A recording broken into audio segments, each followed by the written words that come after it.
अस्सलाम वालेकुम everybody, this is Sikandar टेमम financial. I hope you guys are doing fine and learning with us. Channel को subscribe कर लीजिएगा, साथ लगे बेल आइकन प्रेस कर दीजिएगा since this is time sensitive content. Video के डिस्क्रिप्शन में तमाम लिंक्स मौजूद हैं, Facebook, Twitter, Instagram. You can follow us over there. इसके अलावा वेबसाइट और व्हाट्सएप ग्रुप भी है, यू कैन ज्वाइन इन। वहाँ पे टाइमली मैनर में news articles, research articles share किए जाते हैं so that you can take an informed decision in the market. So jumping into the case unit on the weekly time frame.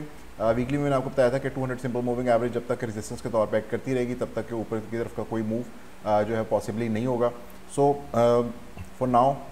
It's the first trading day और पहले दिन तो of course it's more of a sideways and downwards, not a huge move to either side. और उसमें हमारे पास जो weekly में मैंने आपको बताया था कि हिस्टोग्राम के ऊपर एक डाइवर्जेंस है which is hidden bullish divergence. It's taking its time since the oscillator का जो माउथ है that is open pretty wide, और इसको जो है वापस गेन करते करते we can have some sideways manner में जो प्राइस एक्शन है वो थोड़ा सा जा सकता है। लेकिन जितना ज़्यादा टाइम स्पेंड करेगा 200 सिंपल मूविंग एवरेज के नीचे, उतना ज़्यादा जो है वो खतरा बढ़ता जाएगा इसका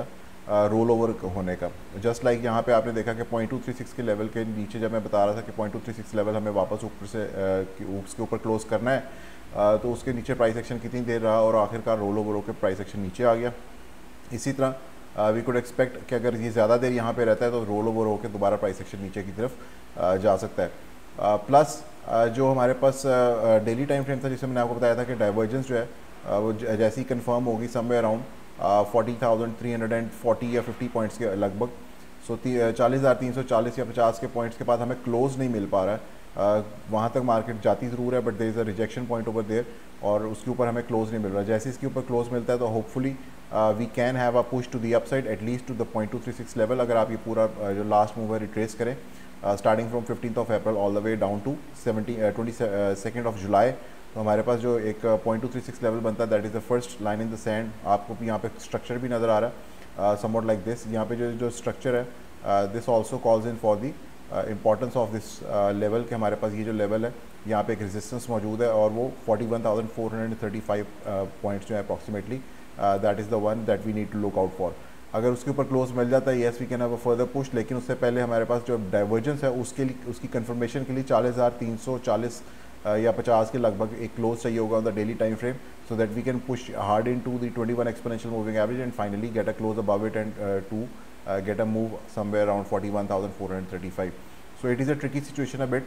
लेकिन आई थिंक यहाँ तक तो अभी तक मैनेजेबल ही है क्योंकि हमारे पास जो प्रीवियस लोज है once we go below it तो that can manage the risk pretty easy over है। आवरली टाइम फ्रेम में वही रेंज है जो मैंने आपको प्रीवियसली भी बताई भी थी और दिखाई भी थी कि हमारे पास जो रेंज हाइज हैं that is still the level of 40,520 approximately, और उसके पास जब हमने लास्ट टाइम क्लोज मिला था तो that was along with the divergence, जो कि मैंने आपको तब भी बताई थी कि डाइवर्जेंस फॉर्म होती चली जा रही है साथ साथ, and this was the point you can see there was a huge difference between both of these. अब हमारे पास दोबारा जो है प्राइस एक्शन नीचे आ चुका हुआ है। सो लेट्स सी, क्योंकि अब हमारे पास जो RSI है दैट इज़ प्रिटी क्लोज, यहाँ पे जो पॉइंट है that is somewhere around 44.8 on the RSI level, जो कि हमारे पास लास्ट लो है that is at 40.58 on the RSI। तो हमारे पास जो प्राइस एक्शन है उसमें डिफरेंस थोड़ा ज़्यादा है। You can see it over here कि हमारे पास जो पॉइंट है इसके साथ मुंसलिक वो यहाँ पर मौजूद है on the 27th of July somewhere around the level of 39,697। यहाँ से ऊपर जब तक प्राइस एक्शन लोकल लो फॉर्म कर लेता है प्रोवाइडेड कि हमारे पास RSI जो है वो थोड़ा सा इससे नीचे आती है और प्राइस एक्शन ऊपर रहता है, तो we might be able to see some kind of divergence on the hourly time frame जो कि दोबारा ऊपर की तरफ पुश दे सकती है। लेकिन यहाँ पे जो मेन चीज़ है दैट इज़ के हमारे पास जब तक के break down of this criteria, जो ये जो नीचे की तरफ लाइन है, जब तक या ये ब्रेक डाउन ना हो जाए या ऊपर की ब्रेकअप ना हो तब तक के हमारे पास कोई मेजर प्राइस एक्शन नहीं, तब तक एक रेंज जो है वो ट्रेड हो सकती है। उसमें एक बहुत वाज़ेह चीज़ रहेगी कि ऊपर की तरफ ऊपर के पास जब हमारे पास ट्रेंड लाइन के पास प्राइस एक्शन आता है तो it could be an easy short, और इसी तरह नीचे ईजी लॉन्ग हो सकती है with a very manageable risk on this trade. So weekly time frame में अगर हमारे पास आवरली में कंफर्म होता है break to the upside then we can of course confirm the divergence of the daily time frame, और daily की divergence जो है वो हमें पुश दे सकती है again to save the weekly time frame जहाँ पे हमारे पास 200 सिंपल मूविंग एवरेज के ऊपर क्लोज हो सकता है पॉसिबली। लेकिन जितना ज़्यादा मैं आपको फिर से बताता जाऊँ कि टाइम जितना ज़्यादा इसके नीचे गुजारेंगे, time is a variable. Price action जिस तरह होता है इसी तरह ऑसिलेटर्स होते हैं, इसी तरह आपके पास डिफरेंट किस्म की इंडिकेशंस होती हैं, इसी तरह जो एक और वेरिएबल है दैट इज़ टाइम। अगर यहाँ पे ज़्यादा टाइम हम 200 सिंपल मूविंग एवरेज के नीचे स्पेंड करते हैं तो this is not going to look good, और ये फ्यूचर में तंग करेगा। और अगर यहाँ पे 2-3 हफ्ते गुजरते हैं मज़ीद साइडवेज मैनर में, तो उस सूरत के अंदर हमारे पास ज़्यादा चांसेस होते चले जाएंगे ऑफ अ डाउनवर्ड्स मोमेंटम, एक रोल ओवर दोबारा होने के। Plus fundamentally it's not helping the markets anyway, क्योंकि जो हमारी कंडीशंस हैं कंट्री की, don't want to dive into those. यहाँ पे strictly I want to keep it technical, लेकिन उसमें फंडामेंटली भी कोई ऐसा हेल्प नहीं है जिसमें हम कह सकें कि maybe there are chances के फ्यूचर में जो है वो हालात थोड़े बदल जाएं तो मार्केट का जो पर्सपेक्टिव है लोगों का या इन्वेस्टर्स का और ट्रेडर्स का वो चेंज हो। सो फॉर नाउ जो पर्सपेक्टिव टेक्निकली नज़र आ रहा है ट्रेडर्स और इन्वेस्टर्स का, दैट इज़ बेरिश, और 200 सिंपल मूविंग एवरेज के नीचे क्लोज जो है वो वाज़े तौर पे ये साबित भी कर रहा है। आवरली टाइम फ्रेम में watch out for those ranges once again जो कि प्रीवियसली मैंने आपको बताई हैं। इसके अलावा जो इंटरनेशनल मार्केट्स को वॉच कर रहे हैं या उनमें ट्रेड करते हैं, उनको मैं बता दूं कि CPI numbers will be out probably by 11th of this month, आज फर्स्ट है, तो उसमें हमारे पास मैंने आपको बताया था कि लास्ट टाइम की थोड़ी डाइसी रहेगी सिचुएशन, और उसकी डाइसी होने की एक वजह ये भी थी कि negative GDP growth I for the US, और उसमें जो रिसेशन की डेफिनेशन है या आप उसका थंब रूल कह लें, दैट इज़ कि जब आपके पास दो नेगेटिव जो हैं GDP ग्रोथ्स फॉर 2 क्वार्टर्स आ जाएं तो that is called a recession, जिसकी विकीपीडिया पे भी काफ़ी पीछे 2-4 दिन पहले बहस भी चल रही थी कि वाइट हाउस ने डेफिनेशन ही चेंज कर दी है रिसेशन की, कि दे आर सेइंग के 2 क्वार्टरली नेगेटिव GDP रिपोर्ट्स जो हैं you can not call recession on based on that. So recession है या नहीं है, खैर ये बहस बात की है। फ़िलहाल ये है कि हमारे पास जो मार्केट के अंदर एक आप कह लीजिए कि एक ऐसा माहौल बना हुआ है इंटरनेशनली, क्योंकि जो ड्राइव कर रही हैं इस टाइम प्राइसेस को वो 3 फैक्टर्स हैं। एक फेडरल रिजर्व का फंड रेट हाइक और यानी कि इंटरेस्ट रेट, और secondly negative GDP growth US की, और थर्ड जो है वो CPI numbers which is inflation. तो ये 3 चीज़ें ड्राइव कर रही हैं and people are looking towards those metrics in order to decide कि मार्केट ऊपर जा सकती है नीचे जा सकती है। Obviously it anticipates in advance जो चीज़ें पहले से, जिस तरह मैंने आपको बताया था कि 9.1% जब आई थी पीक CPI नंबर्स, तो एंटिसिपेट ये किया गया कि मार्केट की में भी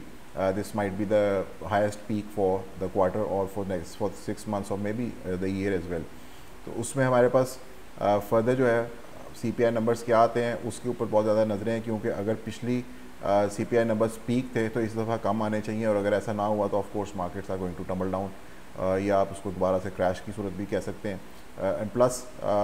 जो बाकी के हालात हैं दुनिया के वो भी आप सब जानते ही हैं, don't want to comment on that as well. वो भी काफ़ी ज़्यादा पॉलिटिकल आप कह लें जियो पोलिटिकल सिचुएशन जो है, और China Taiwan issue with US, फिर Russia Ukraine issue with US, इसके अलावा बहुत सारी चीज़ें जो है वो behind the curtains they are not very certain, और ट्रेडर्स और इन्वेस्टर्स के लिए जो सर्टेनिटी है मार्केट्स में वो होना बहुत ज़रूरी है। So right now it's not there, और इसलिए सिचुएशन जो है वो डाइसी है, it can go either way. Technically speaking S&P 500, Nasdaq और जो डाउ जोन्स हैं, they are at a standpoint जहाँ पे हमारे पास प्रीवियस रैली जो है वो ऑलमोस्ट आप कह लें कि उसका जो पोटेंशियल था वो तकरीबन ख़त्म हो चुका हुआ है, या वो एक तरह से एक बर्नआउट हो गई है वो रैली। अब यहाँ पे दोबारा जो है या तो मोमेंटम थोड़ा सा पुल बैक के बाद रीगेन करेगी मार्केट, या फिर मार्केट जो है वो टम्बल डाउन कर सकती है। सो दोनों सूरतों में be very watchful for the CPI numbers as well. और इसके अलावा जो है जो भी जियो पोलिटिकल सिचुएशन है, obviously that can help as well if you can keep an eye on it. तो उसमें हमारे पास जो S&P 500 है, डाउ जोन्स है, नैस्डैक है, they are all at a point कि जहाँ पे situation can go either way, या तो एकदम से दोबारा मोमेंटम गेन करके मार्केट रैली कर सकती है, या वहाँ से जो प्रीवियस मोमेंटम था वो ऑलमोस्ट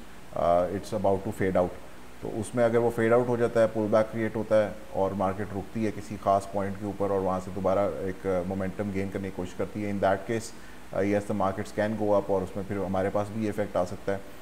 अलबत्ता फ़िलहाल जो US डॉलर है, it is gaining a lot of strength, और वो इंटरेस्ट रेट हाइक्स की तरफ से है, और इंटरेस्ट रेट इस दफ़ा 75 बेसिस पॉइंट बढ़ाया गया, और जो चेयर पावल थे उन्होंने कहा कि this is possibly the heist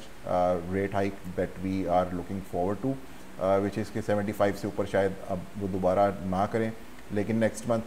CPI numbers के ऊपर डिपेंड करता है। और 75 अगर 100 अगर ऑफ द टेबल है तो दैट मीन्स कि side going to come 50 basis points और 75 basis points, and that means के डॉलर जो है वो दोबारा से थोड़ा सा वीकन अप होगा, जिसकी वजह से मार्केट्स दोबारा जो है थोड़ा मोमेंटम गेन कर सकती हैं। लेकिन ये दोनों चीज़ें डिपेंडेंट है CPI नंबर्स के ऊपर, इसलिए जो 11 तारीख 11th और 12th